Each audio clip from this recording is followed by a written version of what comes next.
Olá pessoal, eu sou o professor Bruno César e hoje vamos estudar conjunto dos números naturais. Dentro do conjunto numérico, o primeiro conjunto a ser estudado é o conjunto dos números naturais. E quando é que surge o conjunto dos números naturais? Bom, todos os conjuntos surgem de acordo com uma necessidade. Assim, o conjunto dos números naturais surgiu quando teve a necessidade de contar. A representação do conjunto dos números naturais é dada pela letra maiúscula N, e seus elementos começam a partir do zero até o infinito. Podemos representar por meio de uma reta numérica. Então, vou escrever da seguinte forma. Começando a partir do zero, eu posso escrever o conjunto dos números naturais.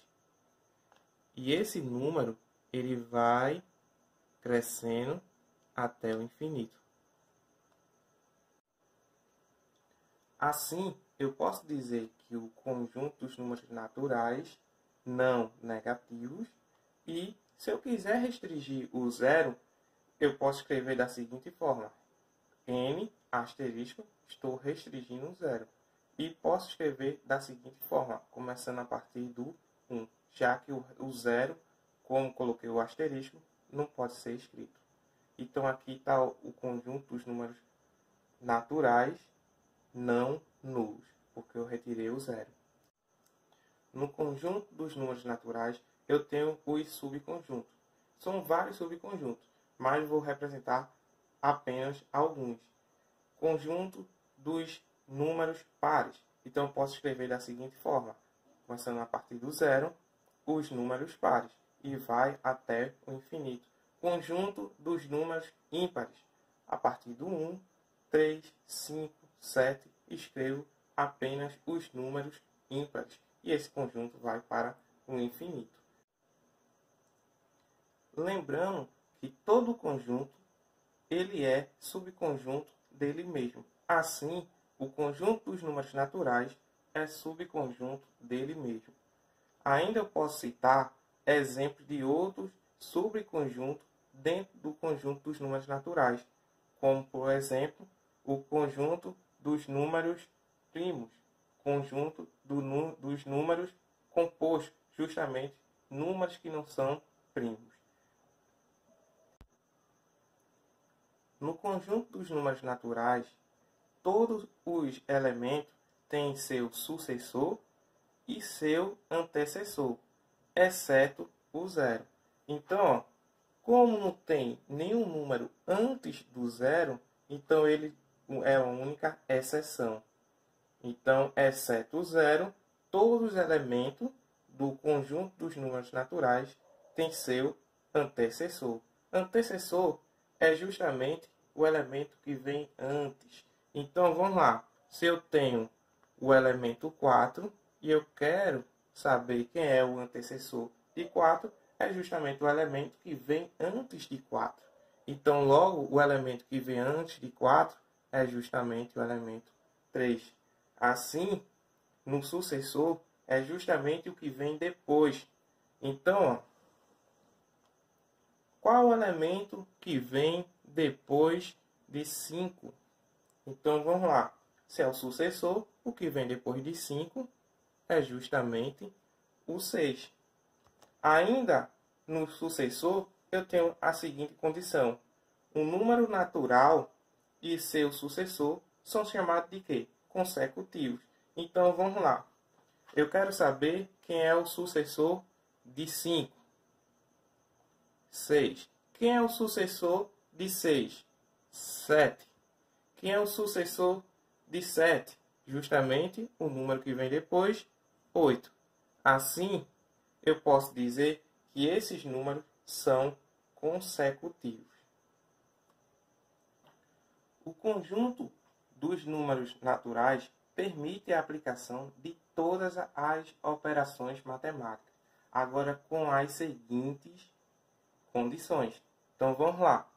Na adição, todo número natural somado com outro número natural resulta também em algum número natural. Isto é o seguinte.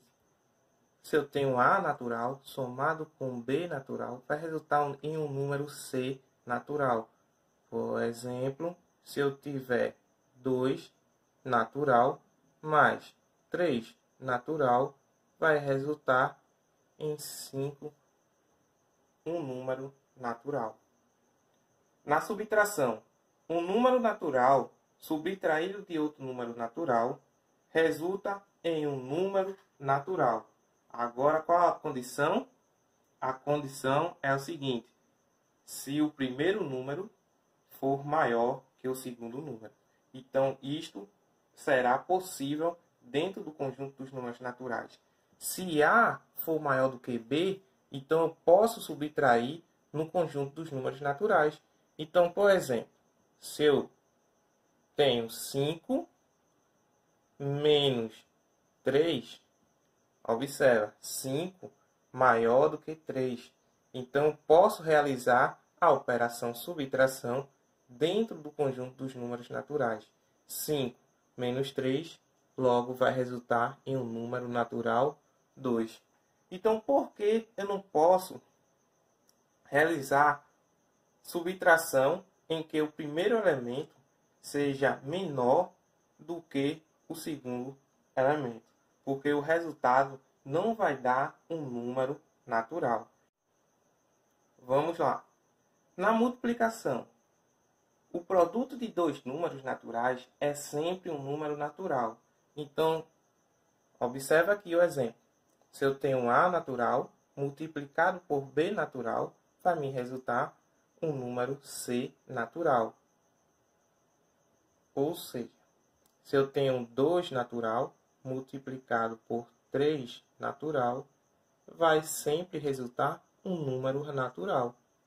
6 natural.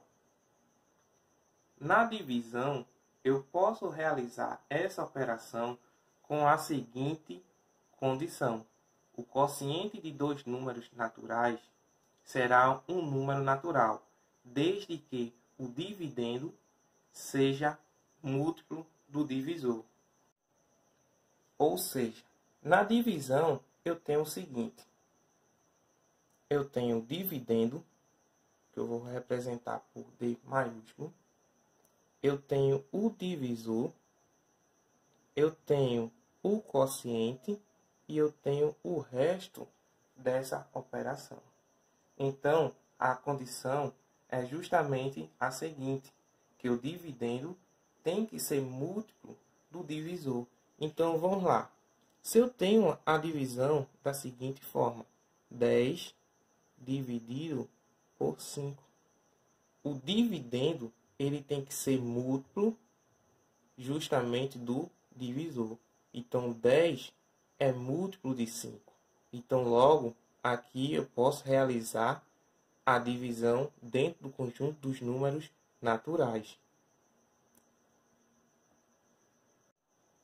Vamos lá. Potenciação.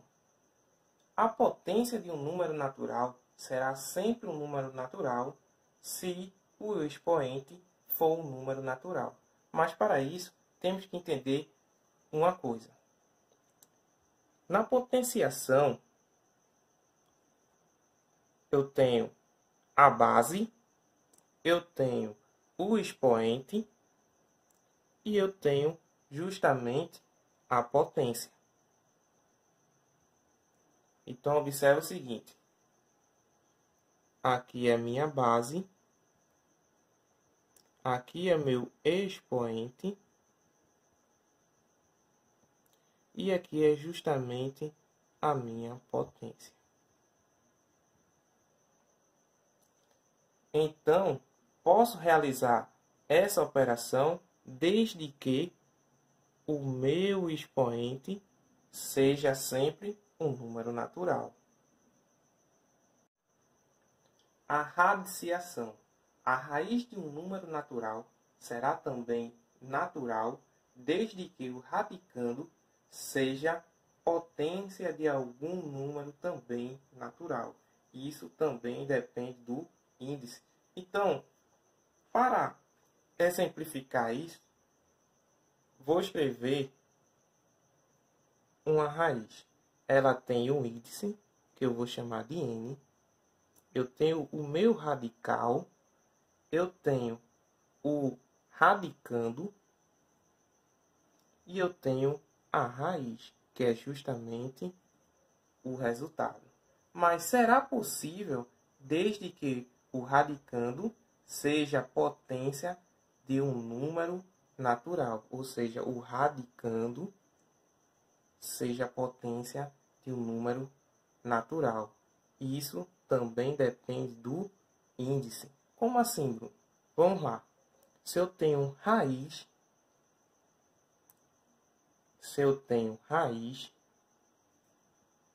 de 16. 16 é uma potência de algum número natural, ok? Agora, observa que meu índice aqui é 2. Então, essa operação é possível porque ele é uma potência e meu índice é 2. Então, 4 ao quadrado, que é 16, e meu índice é 2, logo a raiz é 4. Observa o segundo exemplo. Se eu tenho raiz cúbica de 8, observa que 8 é uma potência de algum número natural, mas também depende do índice. Então, raiz cúbica, quem é 8? 8 é a mesma coisa de 2 ao cubo. Então, dependendo do índice, ela pode ser realizada dentro do conjunto dos números naturais. Logo, a minha raiz será 2. Pessoal, observe o seguinte. Se eu não tenho essas condições para as operações matemáticas dentro do conjunto dos números naturais, logo, os resultados não seria um número natural. Então, por isso, eu tenho que ter essas condições para cada operação para que meu resultado seja um número natural. É isso aí, pessoal. Bom estudo!